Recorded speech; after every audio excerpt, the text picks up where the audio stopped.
Hello friends, welcome you all on knowledge sky. और ये हमारी रात 8:30 की क्लास है जो यूपीएससी ईपीएफ को डेडिकेटेड है।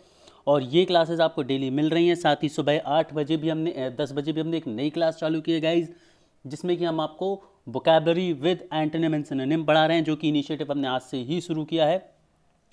तो गाइस, यदि आप हमारे चैनल पर नए हैं तो प्लीज़ चैनल को सब्सक्राइब करें। साथ ही टेलीग्राम चैनल जरूर ज्वाइन कर लें, जिसकी लिंक डिस्क्रिप्शन बॉक्स में है। यदि आप टेलीग्राम चैनल ज्वाइन करने में किसी तरह की प्रॉब्लम को फेस कर रहे हैं, देन आपको एक काम करना होगा कि नॉलेज का ही सर्च करना होगा आपको टेलीग्राम पर जाकर, और वहाँ पर आप हमारे ऑफिशियल लोगों के साथ ग्रुप को ज्वाइन कर सकते हैं, क्योंकि सारी पीडीएफ्स हमने वहाँ पर अवेलेबल करा के रखी हुई हैं प्यारे दोस्तों। सो जैसे कि आप सभी जानते हैं कि हमारा पॉलिटी का कोर्स चल रहा है, और पॉलिटी में हम पढ़ रहे हैं लक्ष्मीकांत इन 30 आवर्स। तो इसमें हमारी कल जो क्लास हुई थी रिसेंट, उसमें हमने क्लास नंबर 6 पढ़ा था, जिसमें हमने संघ और उसके राज्य क्षेत्र पढ़े थे। पॉलिटी इन 30 आवर्स हम पढ़ रहे हैं, जो कि लक्ष्मीकांत की समरी है, निचोड़ है। तो हम संघ और उसके राज्य क्षेत्र पढ़ रहे थे, जिसका हम पार्ट 1 क्लास नंबर 6 में देख चुके हैं। और आज हमारी क्लास नंबर 7 है दोस्तों, ये क्लास नंबर 7, और इसमें हम पार्ट 2 देखने वाले हैं इसी का। ये टॉपिक कंप्लीट नहीं हुआ था, थोड़ा सा रह गया था, संघ एवं उसके क्षेत्र। तो आज हम ये आज की क्लास में देखने वाले हैं दोस्तों। तो चलिए आइए शुरू करते हैं हम हमारी आज की क्लास। उससे पहले जल्दी से एक क्विक रिवीजन ले लेते हैं कल की क्लास का। तो कल हमने देखा था कि जब भी हम संघ एवं उसके राज्य क्षेत्र की बात करते हैं तो हमें 3 अनुच्छेदों को अच्छे से पढ़ना होता है, अनुच्छेद 1, अनुच्छेद 2 और अनुच्छेद 3 को। ठीक है, अनुच्छेद बेसिकली ये बोलता है कि इंडिया यानी भारत राज्यों का समूह ना होकर राज्यों का क्या है, संघ है, यूनियन ऑफ स्टेट्स है। भारत क्या है, यूनियन ऑफ स्टेट्स है। ठीक है, और भारतीय राज्य जो है वो कभी भी ये दावा नहीं कर सकते कि वो भारत से अलग होकर कोई नया देश बनाएंगे या बनेंगे। ठीक है, और भारत को यहाँ पर 3 राज्यों में बांटा गया है, राज्यों के क्षेत्र, संघ क्षेत्र और ऑफिस यहाँ पर ये गलत हो गया था, मैंने आप सभी को बताया था। ठीक है गाइस, चलिए आगे बढ़ते। उसके बाद हमने पढ़ा था अनुच्छेद 2। अनुच्छेद 2 ये बात करता है, ये बेसिकली संसद को दी हुई शक्तियों के बारे में बात करता है। और अनुच्छेद 2 ये कहता है कि संसद को ये शक्ति है कि वह नए राज्यों की स्थापना कर सकती है, या नए राज्यों को भारत संघ में कहीं और से लेकर प्रवेश करा सकती है। मतलब बेसिकली संसद के पास यह शक्ति है कि वो राज्यों का पुनर्गठन कर सकती है। सिंपली बोले तो ये इंडिया के मैप को रीड्रॉ कर सकती है। मार्क दिस वर्ड, संसद है, parliament has the power to redraw the map of country. संसद के पास है पावर है कि वो भारत के नक्शे को रीड्रॉ कर सकती है, मतलब उसमें परिवर्तन कर सकती है। आगे बढ़ते हैं। यहाँ पर 2 तरह की शक्तियाँ दी गई हैं कि नए राज्यों को भारत संघ में शामिल करने की शक्ति और नए राज्य का गठन करने की शक्ति। तो ये 2 अलग अलग तरह की शक्तियाँ जो हैं संसद के पास हैं, जिन्हें संविधान देता है। ठीक है, चलिए इसके बाद हमने पढ़ा था अनुच्छेद 3। और अनुच्छेद 3 बात करता है परिवर्तन की, राज्यों में परिवर्तन की बात करता है। ठीक है, तो मैंने आपको बताया था कि आप इसमें कंफ्यूज नहीं हो। तो ये पुनर्सीमन की बात करता है बेसिकली। अनुच्छेद 3 किसकी बात करता है, राज्यों के पुनर्सीमन की बात करता है। उनकी जो बाउंड्री है, उन बाउंड्री को बदलने की जो पावर है वो अनुच्छेद 3 संसद को देता है। 2 के द्वारा वह नए राज्यों को जोड़ने या नए राज्यों के गठन की शक्ति देता है, और अनुच्छेद 3 जो पहले से राज्य हैं उनके राज्यों की सीमाओं को बढ़ाने घटाने की शक्ति प्रदान करता है। और फिर हमने पढ़ा था कि किस तरह से बढ़ा घटा सकता है। तो नए राज्य किसी राज्य का क्षेत्र अलग करके, 2 राज्यों का क्षेत्र मिलाकर, किसी की सीमाओं को बढ़ाकर या किसी राज्य की सीमाओं को घटाकर, और साथ ही किसी राज्य के नाम का परिवर्तन। तो ये सभी शक्तियां जो हैं किसके पास हैं, भारतीय संसद के पास है, जो उसे संविधान देता है। संविधान का आर्टिकल नंबर 3 अनुच्छेद 3 देता है। तो ये तीनों अनुच्छेद पढ़ना आपके लिए बहुत ज़्यादा ज़रूरी होते हैं जब आप पढ़ रहे होते हैं संघ एवं उनके क्षेत्र को संविधान में। आगे बढ़ते हैं। संविधान 3 के अंतर्गत हमने कुछ शक्तियाँ भी पढ़ी थी कि जब भी संसद में किसी राज्य की सीमाओं में परिवर्तन की बात होगी तो जो अध्यादेश होगा, पहले उसमें राष्ट्रपति की पूर्व मंजूरी चाहिए होगी संसद में पेश करने से पहले। उसके बाद हमने पढ़ा था कि जो अध्यादेश होगा, यदि राष्ट्रपति चाहे तो पूर्व राष्ट्रपति क्या करेगा, उस अध्यादेश को विधानमंडल के पास भेजेगा। मतलब जिस राज्य की सीमाओं में भी आप परिवर्तन कर रहे हैं, यदि उसमें विधानमंडल है तो उसके विधानमंडल में भेजा जाएगा।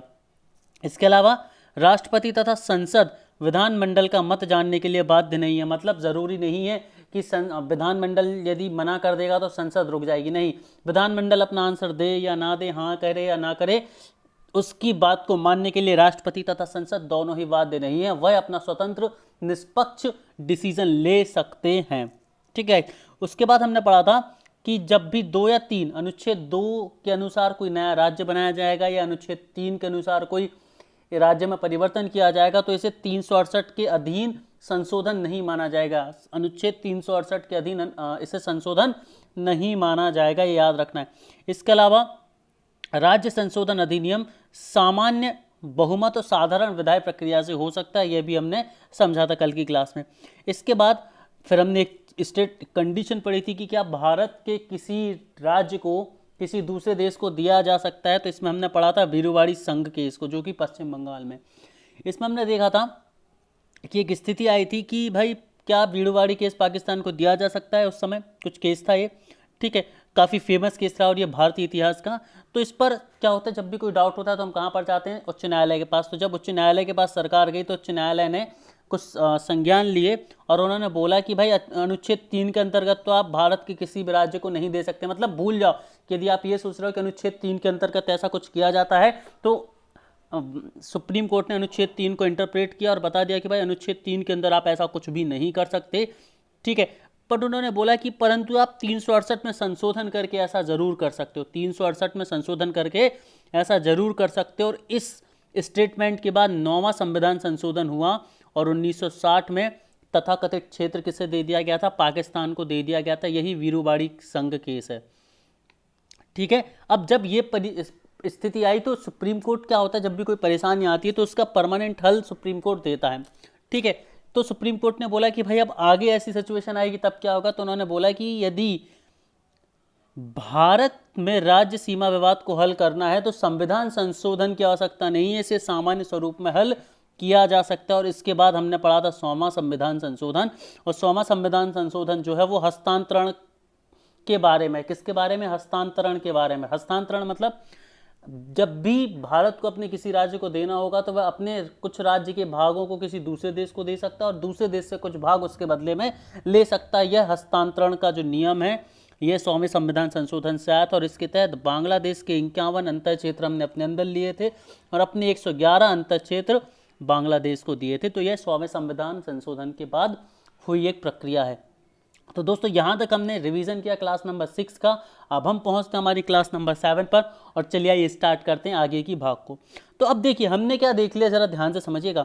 हमने अभी तक देख लिया कि भाई संविधान ने अनुच्छेद 1, 2 और 3 के अनुसार क्या क्या शक्तियाँ दे दी, ठीक है। और वीरूवाड़ी केस भी पढ़ लिया कि जिसमें 100वां संविधान संशोधन हुआ और हस्तांतरण की सुविधा भी उपलब्ध करा दी।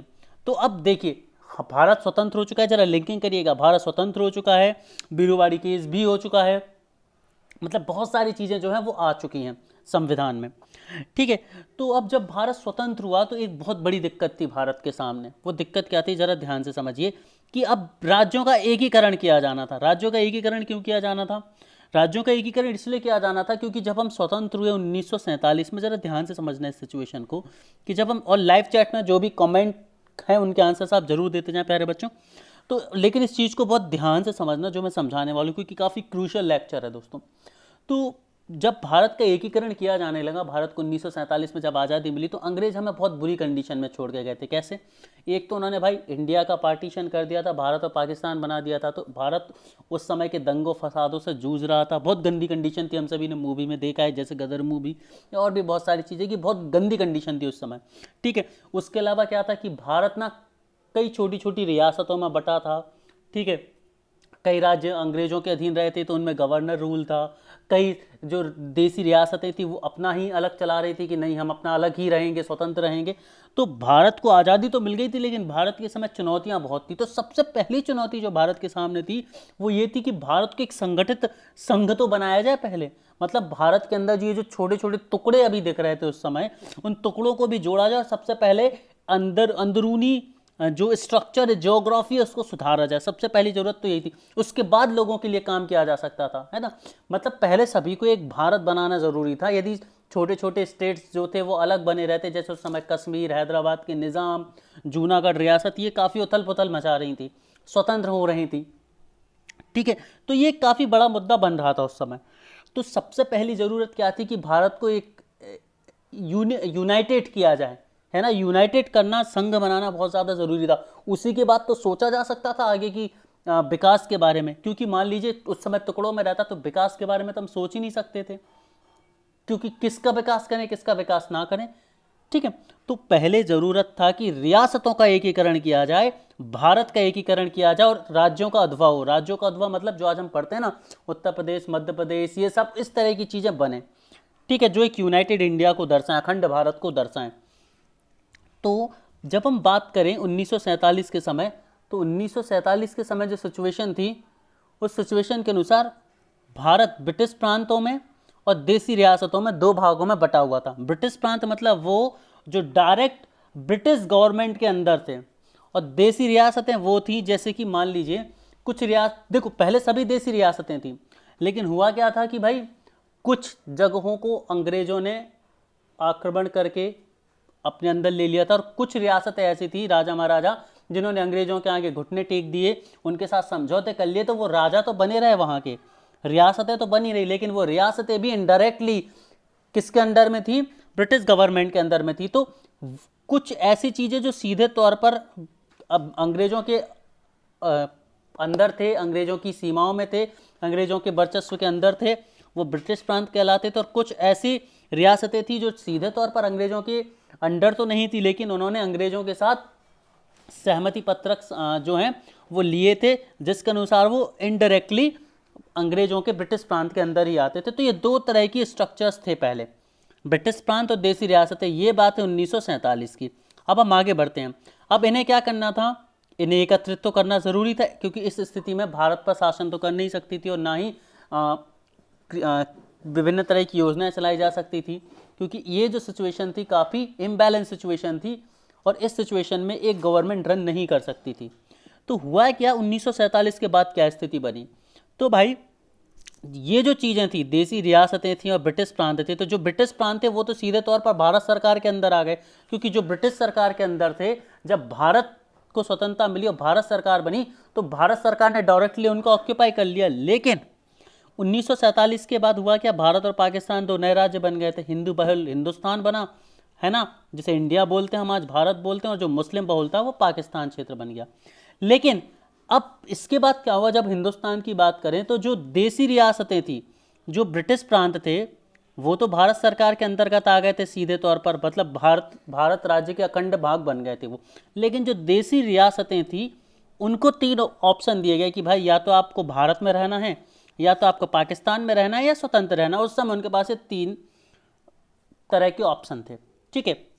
चलिए अब कहानी आगे बढ़ती है। तो जब कहानी आगे बढ़ी, तो उस समय जब 1947 में स्वतंत्रता मिली और पाकिस्तान अलग हो गया, तो पाकिस्तान अलग होने के बाद भारत में 552 देसी रियासतें थी, 552 देसी रियासतें थी।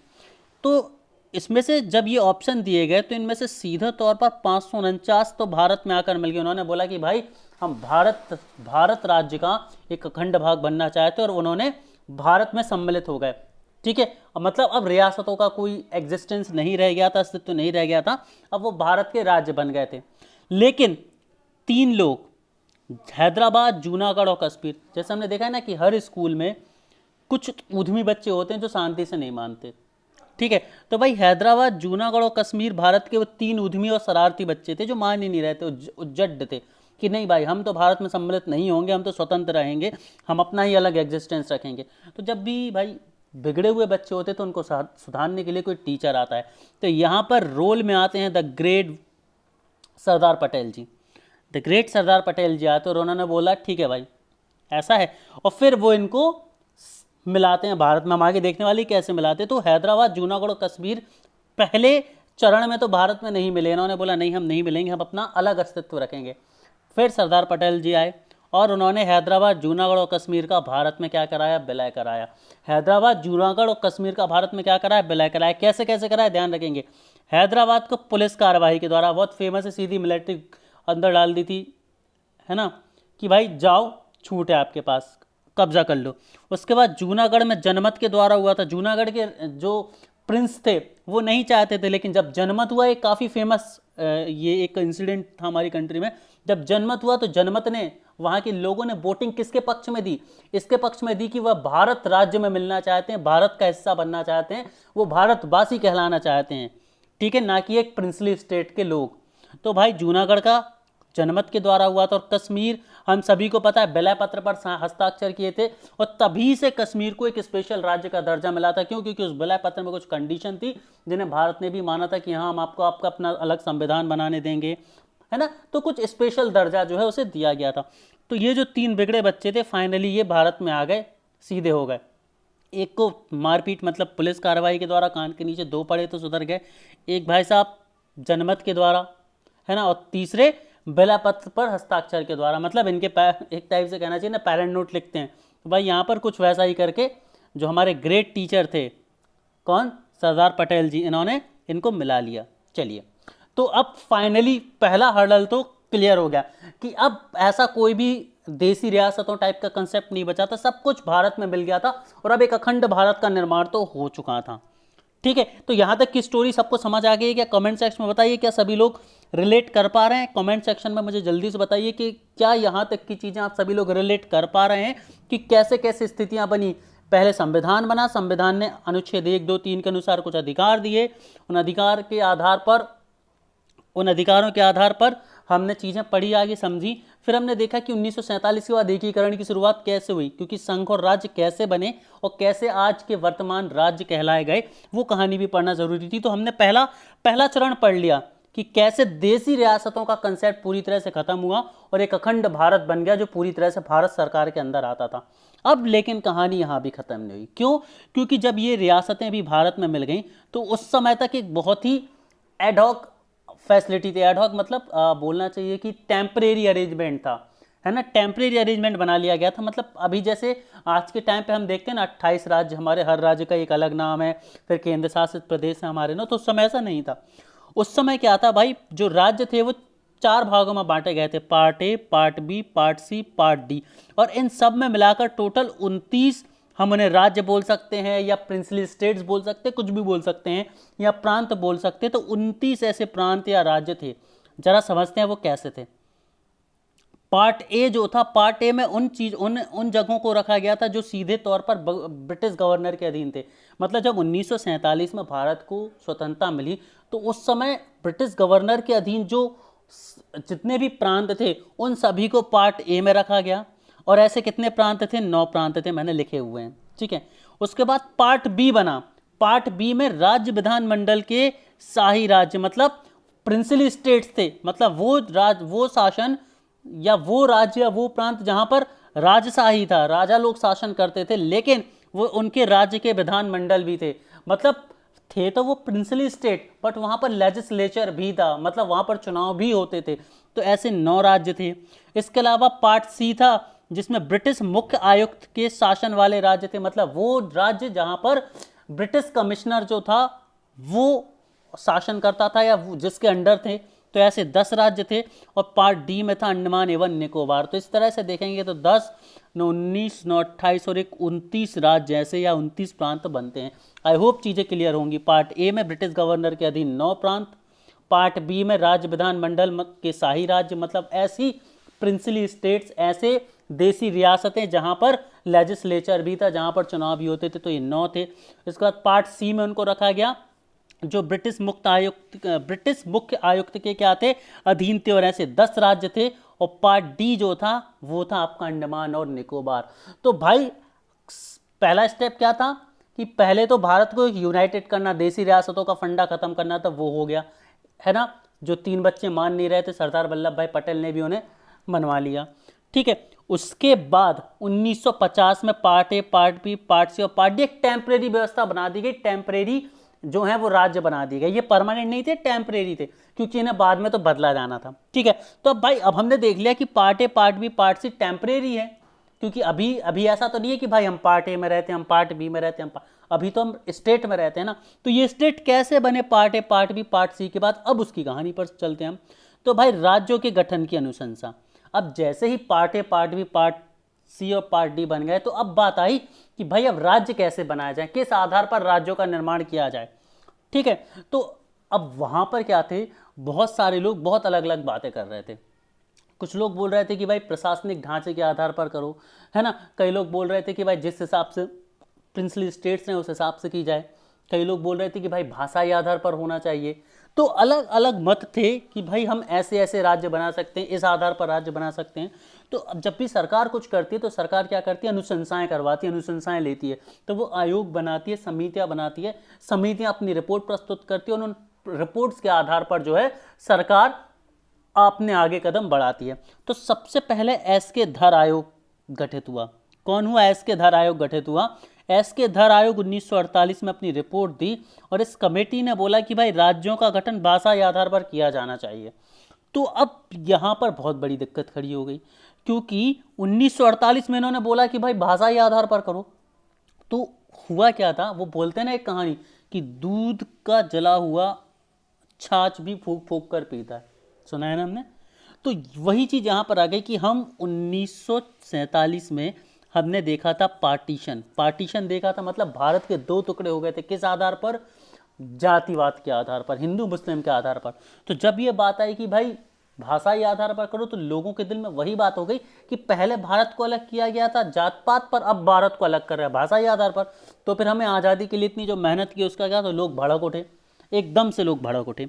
सिंपल सी बात है भाई, क्योंकि लोग उस समय इस चीज़ को अवेयर नहीं थे, या हम अवेयर नहीं बोलेंगे, अवेयर थे, लेकिन वो बोलते ना कि उनके दिल में एक डर था। क्यों था? क्योंकि उस समय कंडीशंस बहुत ख़राब थी। जब भारत पाकिस्तान अलग हुए, बहुत सारे लोग मारे गए थे, काटे गए थे, है ना, ट्रेन जला दी गई थी, तो बहुत सारे इंसिडेंट हुए थे। कई लोगों का घर बार बिछड़ गया था, कई लोगों के परिवार बिछड़ गए थे, तो लोग आहत थे इस घटना से। और उसी बीच जब ये बात आई कि भाई एस के धर कमेटी ने बोला कि भाई भाषा के आधार पर गठन करो, तो लोगों को लगा कि अब हमें भाषा के आधार पर अलग किया जा रहा है। तो लोग उस समय क्या थे, एजुकेशन बहुत कम थी उस समय। लिटरेसी रेट दोस्तों सिर्फ 6% था। कितना था? 6% था। समझने की कोशिश कीजिए, आज लिटरेसी रेट इतना ज़्यादा है, फिर भी एनआरसी, सीआरआर और इन मुद्दों पर कितना बड़ा जन आक्रोश हुआ था। तो उस समय तो सिर्फ 6% लोग पढ़े लिखे थे, तो उनको ये चीज़ समझाना कितनी मुश्किल हो सकती है सरकार के लिए, जरा सोचिए। तो लोग भड़क उठे, लोगों की भावनाएं भड़क गई। तो भाषा के आधार पर, वैसे गांधी जी भी जो थे वो भाषा के आधार पर राज्य बनाने के पक्ष में थे, उनके बहुत सारे आर्टिकल्स भी इस बात पर लिखे गए थे।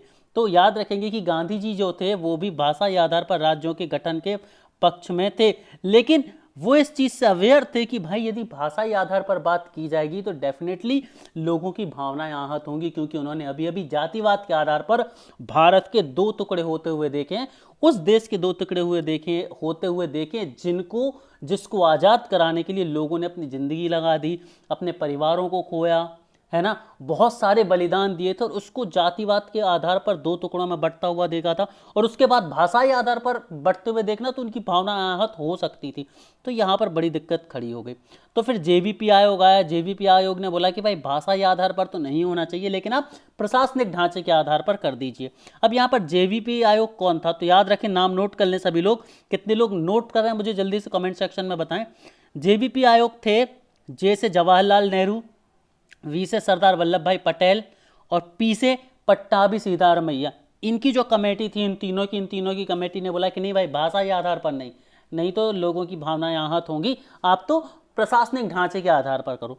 तो अब चीज़ें अभी कंफर्म कुछ भी नहीं है, ना तो इनकी बात मानी गई ना इनकी बात मानी गई। अभी बातें लटक रही थी, डिस्कशन चल रहा था कि तभी एक नया इंसिडेंट हुआ। उसी समय हम बात कर रहे हैं, एक नया इंसिडेंट हुआ, आंध्र प्रदेश का भाषा के आधार पर गठन। अब हुआ क्या कि उसी समय आंध्र प्रदेश में आंदोलन की चिंगारी भड़की, और वहाँ पर पोट्टी है दोस्तों, ये पोट्टी श्री रामुलु के प्रयासों से, जो वहाँ पर तेलुगु बहुल क्षेत्र था, आंध्र प्रदेश में जो तेलुगु बहुल क्षेत्र था, उनके आंदोलनों की वजह से, उनके दबाव की वजह से सरकार को मजबूर होना पड़ा, और जो तेलुगु भाषी बहुल क्षेत्र को आंध्र प्रदेश बना दिया गया। तो याद रखना है कि भाषा के आधार पर गठित होने वाला देश का पहला राज्य आंध्र प्रदेश बना। तो भाषा के आधार पर गठित होने वाला देश का पहला राज्य कौन बना? आंध्र प्रदेश बना। और यहाँ से भाषा के आधार पर राज्यों के पुनर्गठन की नींव डल गई, और राज्यों के पुनर्गठन भाषा के आधार पर होने के लिए रास्ते जो थे वो खुल गए थे पूरी तरह से। ठीक है, और यहाँ से शुरुआत हुई थी राज्यों के भाषा के आधार पर गठन। क्या है? होप आप सभी को चीज़ें समझ आ रही है क्या? यहाँ तक की कहानी बिल्कुल क्लियर है, टू द पॉइंट? जल्दी से कमेंट सेक्शन में मुझे बताएं। ठीक है, तो इस तरह आंध्र प्रदेश भाषा के आधार पर गठित होने वाला देश का प्रथम राज्य बन गया। ठीक है। तो फिर इसके बाद क्या होने लगा कि भाई अब भाषाई आधार पर राज्य गठित होने लगे। फिर फजल अली आयोग आया 1953 में। फजल अली आयोग आया 1953 में, जिसके दो और सदस्य कौन कौन थे, के एम पनिक्कर और एच एन कुंदरू। इन दोनों के नाम भी आप याद रखेंगे। फजल अली आयोग की अध्यक्षता फजल अली साहब ने की थी, और इसके दो और सदस्य जो थे वो थे के एम पनिक्कर और एच एन कुंदरू। और इन्होंने बोला कि भाई साहब अब तो आपको क्या करना चाहिए, सरकार को भाषाई आधार पर राज्यों को गठित करना चाहिए। और ये एक उस समय लीगल पॉइंट भी था यदि समझा जाए तो, ठीक है। क्योंकि यदि मान लीजिए कि इमेजिन कीजिए आप एक सिचुएशन कि एक राज्य जिसमें तेलुगु बोलने वाले हैं और हिंदी बोलने वाले हैं, तो क्या वो कभी यूनाइटेड होकर एक तरह का फील कर पाएंगे? नहीं कर पाएंगे। उन्हें लगेगा कि हम अलग है वो अलग है। एक दूसरे की बातों को यदि वो नहीं समझेंगे तो भावनाओं का आदान प्रदान नहीं होगा, और यदि उनकी भावनाओं का आदान प्रदान नहीं होगा तो वो अपने आप को एक राज्य के व्यक्ति नहीं समझ पाएंगे। इसीलिए भाषाई आधार पर जो गठन था वह पूर्णतः वैध था, पूर्णतः विधि के अनुसार था। और इसी चीज को 1953 में फजल अली साहब ने बताया, और इनकी अनुशंसा के बाद जो है धीरे धीरे अन्य राज्य भी बनने लगे जो कि भाषाई आधार पर बने। तो मध्य प्रदेश, राजस्थान, उत्तर प्रदेश और भी कई जो राज्य थे उनका गठन होने लगा। किस आधार पर? भाषाई आधार पर। तो याद रखेंगे कि सर्वप्रथम जो राज्यों का गठन था वो किस आधार पर हुआ था? भाषाई आधार पर हुआ था। और ये क्वेश्चन कई बार स्टेट पीएससी में पूछा जा चुका है। चूंकि यूपीएससी पीएफओ में पेपर आसान आता है तो वहां पर भी इस चीज़ को पूछे जाने की संभावना है कि भाषाई आधार पर पहला गठित होने वाला राज्य तो आंध्र प्रदेश था, या सबसे पहले जो पुनर्गठन हुआ था वो किस आधार पर हुआ था? तो भाषाई आधार पर हुआ था। ये याद रखेंगे सभी लोग। देखिए दोस्तों, मैं कोशिश कर रहा हूँ कि चीज़ें जितनी सिंपल हो सके उतना सिंपल रखूँ ताकि आप सभी को समझ में आए, ठीक है। तो आई होप चीज़ें यहाँ तक समझ आई होंगी। तो हमारा जो पोर्शन है दोस्तों आज ये खत्म होता है आपका, जो कि किसका था? राज्य एवं उसके क्षेत्र का। पार्ट ए और पार्ट बी में हमने इसे पढ़ा। मैंने बहुत सिंपल तरीके से पढ़ाने की कोशिश की थी। अब आइए ज़रा कुछ क्वेश्चन कर लेते हैं, है ना, जिससे रिवीजन हो जाए और आप सभी लोग भी अपने लेवल को जांच पाएं। तो हमारा पहला क्वेश्चन है कि संविधान के प्रथम अनुच्छेद के अनुसार, तो देखिए संविधान के प्रथम अनुच्छेद पर क्वेश्चन बनते हैं। ये आपका एक ई फैक्ट है। ई फैक्ट क्या है? ईपीएफओ में आने वाला क्वेश्चन जो कि पॉसिबल है, ठीक है। तो संविधान के प्रथम अनुच्छेद पर, द्वितीय अनुच्छेद पर और तृतीय अनुच्छेद पर आपसे क्वेश्चन पूछा जा सकता है, बिल्कुल पूछा जा सकता है। तो संविधान का अनुच्छेद एक हम सबको पता है कि ये क्या बात करता है? ये बात करता है भारत का नाम देता है जो कि इंडिया यानी भारत लिखा गया है। और दूसरी चीज़ ये बात करता है कि भारत की राज्य व्यवस्था कैसी होगी जो कि संघीय है। तो उसके अनुसार क्या है? भारत राज्यों का समूह है, राज्यों का यूनियन है, राज्यों का फेडरेशन है, या उपयुक्त में से कोई नहीं, ठीक है। जल्दी से मुझे इसका आंसर दीजिए प्यारे दोस्तों। गुड, काफ़ी सारे बच्चों के आंसर्स आ रहे हैं, वेरी गुड, आई कैन सी। तो इसका जो सही आंसर है वो है कि भारत एक राज्यों का यूनियन है। भारत राज्यों का क्या है? यूनियन है, समूह नहीं है। अमेरिका समूह है लेकिन भारत यूनियन है। समूह और यूनियन में क्या है? समूह में चीज़ें अलग हो सकती हैं, उसमें उनके बीच एक लिखित समझौता हो सकता है, लेकिन यूनियन में कोई समझौता नहीं है। ये भारत के अभिन्न अंग हैं। जितने भी राज्य हैं ये भारत के अभिन्न अंग हैं और वो भारत से कभी भी अलग नहीं हो सकते। अगले क्वेश्चन की तरफ हम चलते हैं कि निम्न में से कौन सी भारतीय संघ पद्धति की विशेषता नहीं है? सुपर डुपर इंपॉर्टेंट क्वेश्चन है guys, super duper important question है ये। निम्न में से कौन सी भारतीय संघ पद्धति की विशेषता नहीं? अब देखिए इसी क्वेश्चन को मैं यूपीएससी के लिए कई लोग टफ बना देंगे, तो भाई इसमें लिख देंगे कि ओनली 1 और 2 करेक्ट, 2 और 3 सही हैं, 3 और 4 सही हैं, तीनों सही हैं, तीनों गलत है, कुछ ऐसा बनाया जा सकता है। तो परेशान नहीं होना है, क्वेश्चन और कंसेप्ट को अच्छे से समझिए। क्वेश्चन कहीं से भी आएगा, आपसे बनेगा, ये मेरी गारंटी है। तो भारतीय संघ पद्धति की विशेषता इनमें से कौन सी नहीं है? भारत में स्वतंत्र न्यायपालिका है, तो बिल्कुल हम सभी ने पढ़ा था कि भारत में लेजिस्लेचर, कार्यपालिका है ना, न्यायपालिका है, कार्यपालिका और विधि है, ठीक है। तो जो तीनों चीजें हैं ये तीनों एक दूसरे से इंडिपेंडेंट हैं, स्वतंत्र हैं। लेजिस्लेचर, एग्जीक्यूटिव और जुडिशरी तीनों एक दूसरे से क्या है? इंडिपेंडेंट हैं। उसके बाद तो पहली बात तो सही है दोस्तों। आगे की बात की तरफ हम चलते हैं कि केंद्र और राज्य की शक्तियों का विभाजन स्पष्ट है। केंद्र और राज्य की शक्तियों का विभाजन स्पष्ट है, बिल्कुल जो विभाजन है वो स्पष्ट है। आगे बात करते हैं, यह संघबद्ध होने वाले राज्यों के बीच सहमति का परिणाम है। संघबद्ध, यहाँ पर संघबद्ध नहीं है दोस्तों, यहाँ पर संघबद्ध है। क्या है यहाँ पर? संघबद्ध मतलब जो राज्य जुड़े हैं, जैसे जो प्रांत जुड़े थे 29 प्रांत हमने जो सुना था, जो पार्ट ABC में रखे गए थे, उनके बीच होने वाली सहमति का परिणाम है। तो हम सभी को पता है सहमति नहीं हुई है। अब कई बच्चों को कन्फ्यूज़न होता है कि सर उन तीनों की तो सहमति की थी। तो दोस्तों भारत में सहमति नहीं है, ये भारत के अभिन्न अंग। इसको कैसे समझेंगे, ऐसे समझिए कि भारत जब स्वतंत्र हुआ उससे पहले ही बहुत सारी जो जगह थी, बहुत सारे प्रांत थे, वो अंग्रेजी सरकार के अंतर्गत आ गए थे, ब्रिटेन सरकार के अंतर्गत आ गए थे। और वो ब्रिटेन से जो अंग्रेजी सरकार है, ब्रिटिश गवर्नमेंट है, उससे सीधे हमारे पास आ गए। मतलब कोई समझौता तो हुआ ही नहीं है जुड़ने के लिए, वो सीधे के सीधे एक यूनाइटेड इंडिया थे और सीधे के सीधे भारत सरकार के अंतर्गत आ गए थे। तो आप इसको ऐसे समझेंगे। तो जो ऑप्शन 3 है वो गलत है। आई होप क्वेश्चन क्लियर है। आगे बढ़ते हैं। भारतीय संविधान के अनुसार किसे राज्यों की सीमाओं में परिवर्तन करने की शक्ति प्राप्त है? बहुत आसान सा क्वेश्चन है, दैट इज संसद। अब एक स्टूडेंट ने क्वेश्चन पूछा था मुझसे, इसीलिए मैंने इस क्वेश्चन को रखा है।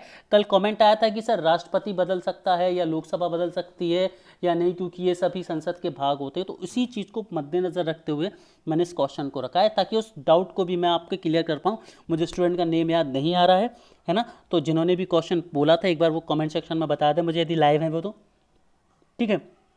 तो संसद को ही ये अधिकार प्राप्त है, केवल अकेले लोकसभा को नहीं है या अकेले राष्ट्रपति को नहीं है। ये जो अधिकार है ये संसद को प्राप्त है। किसको? संसद को। संसद में अपर हाउस, लोअर हाउस और प्रेसिडेंट मिलकर संसद बनाते हैं आपका। ठीक है गाइस, आगे बढ़ते हैं। निम्न में से कौन सा कथन नए राज्य के निर्माण के बारे में सही नहीं है? निम्न में से कौन सा कथन नए राज्य के निर्माण के बारे में सही नहीं है? तो जो पहला स्टेटमेंट है वो है आपका, संसद विधि द्वारा एक नए राज्य का निर्माण कर सकती है। दूसरा है, इस प्रकार की विधि में संविधान की पहली और चौथी अनुसूची में संशोधन का प्रावधान होगा। तीसरा है, इस प्रकार यह संविधान के अनुच्छेद 368 के अंतर्गत संशोधन, इसे हटा देंगे, समझा जाएगा। या चौथा है, सभी कथन सही है। तो देखिए इसका आंसर दीजिए। काफ़ी ट्रिकी क्वेश्चन है, यूपीएससी ईपीएफओ लेवल का, इवन मैं बोलूँगा ये क्वेश्चन यूपीएससी प्रीलिम्स के लेवल का क्वेश्चन है। आंसर दीजिए मुझे जल्दी से। Good, I can see answers आ रहे हैं। Very good, very good. मैं वेरी गुड इसलिए नहीं बोल रहा कि आंसर सही आ रहे हैं, आंसर्स आ रहे हैं इसलिए वेरी गुड बोल रहा हूँ, क्योंकि बहुत सारे आंसर्स मिक्स आ रहे हैं। ओके, सो दोस्तों इसका जो सही आंसर है वो है ऑप्शन नंबर 3। क्योंकि मैंने आपको बताया था, मैंने आपको ये चीज़ पढ़ाई है पहले पार्ट में कि भाई जब भी कोई स्टेट में परिवर्तन किया जाएगा, विड्रॉवल होगा बाउंड्री का, तो उसको अनुच्छेद 368 के अंतर्गत संशोधन नहीं समझा जाएगा। मतलब अनुच्छेद 2 या 3 के आधार पर जो भी किया जाएगा उसे अनुच्छेद 368 के अंतर्गत संशोधन नहीं समझा जाएगा। और ये यूपीएससी प्रीलिम्स का क्वेश्चन है दोस्तों आपके। ठीक है, अगला क्वेश्चन है यहाँ पर 24वां नहीं है दोस्तों, ये 100वां संविधान संशोधन है। इसको जब भी आपको देखिए, कुछ बच्चे हैं जो जब ये पीडीएफ मिलेगी तो इस चीज़ को वो लोग है ना यूज़ करते, सर ये मिसप्रिंट एंड ऑल। तो जितने भी लोग लाइव हैं, कभी ये क्वेश्चन ग्रुप पर होता है और मैं नहीं अवेलेबल हो पाता दोस्तों हर समय, तो आप सभी की रिस्पॉन्सिबिलिटी है, जितने भी लोग लाइव हैं, कि प्लीज़ आप उन बच्चों को क्लियर करेंगे कि सर ने वीडियो में बताया है ये 24वां संविधान संशोधन नहीं है, ये 100वां संविधान संशोधन है। जब आपको पीडीएफ अभी वीडियो के बाद मिले तो प्लीज़ करेक्ट कर लेना सभी लोग, और सभी स्टूडेंट जो भी इस पर पॉइंट डालें, फिंगर रेज करें, आप सभी की रिस्पॉन्सिबिलिटी बनेगी कि उनको समझाएं कि सर ने सुधार दिया है। ठीक है गाइज, तो भारत जो संसद है भारत के किसी राज्य को दूसरे राज्य को दी जा सकती है संविधान संशोधन जो है। दूसरा पॉइंट यह है कि संसद भारतीय राज्यों को एक दूसरे राज्य के साथ हस्तांतरित कर सकती है। दोनों सही, दोनों गलत? जल्दी से बताइए मुझे कमेंट सेक्शन में दोस्तों, फास्ट। Good good. तो दोस्तों इसका जो आंसर है वो केवल ऑप्शन 2 सही है कि हस्तांतरित किया जा सकता है। क्या किया जा सकता है? हस्तांतरित किया जा सकता है। हमने इसको देखा था कि बांग्लादेश के 51 हमने लिए अंतर क्षेत्र और अपने 111 अंतर क्षेत्र बांग्लादेश को दिए। आगे बढ़ते हैं। दिए गए निम्न कथनों में से कौन सा कथन है जो सही है? दिए गए कथनों में से कौन सा कथन है जो सही है? पहला है, भारतीय राज्यों के संघ से अलग होने का अधिकार नहीं है। ठीक है। दूसरा क्या है? एस के धन ने भाषा या आधार पर राज्यों के पुनर्गठन की अनुशंसा की। चौथा है, संविधान में union of its state word का यूज हुआ है। और चौथा है, जेवीपी कमेटी भाषाई आधार पर पक्ष में थी। ठीक है, तो बताइए इसमें से कौन सा सही है और कौन सा गलत है। तो देखिए, राज्यों को अधिकार नहीं है भारत से अलग होने का, ये सही है। एस के धन ने भाषाई आधार पर राज्यों के गठन की मांग की थी, ये भी सही है ना। और संविधान में यूनियन ऑफ स्टेट्स वर्ड को यूज हुआ है, बिल्कुल हुआ है। भारत जो है वो यूनियन ऑफ स्टेट्स है। और जेपीपी कमेटी जो थी जवाहरलाल और वी से क्या था वल्लभ भाई पटेल, और पी से क्या था पट्टाभी सीताराम भैया, इन्होंने बोला था कि भाई भाषाई आधार पर नहीं होगा, ये होगा किसके आधार पर, एडमिनिस्ट्रेशन के आधार पर। तो इसमें क्या है, पहला, दूसरा तथा तीसरा कथन सत्य है, जो कि इन ऑप्शन में कहीं भी नहीं है। तो आप लोग याद रखेंगे, ठीक है दोस्तों। तो दोस्तों यहाँ पर जो हमारी क्लास है वो खत्म होती है। मैं उम्मीद करता हूँ कि आप सभी प्यारे बच्चों को क्लास पसंद आई होगी। Thank you so much guys. Please अपना प्यार भरोसा इसी तरह बनाए रखें। Thank you very much. और टाइम टेबल जो है वो टेलीग्राम पर अवेलेबल इस वीक के लिए, तो प्लीज़ सभी लोग उस टेलीग्राम को रिव्यू करें, उस टाइम टेबल को रिव्यू करें। Thank you.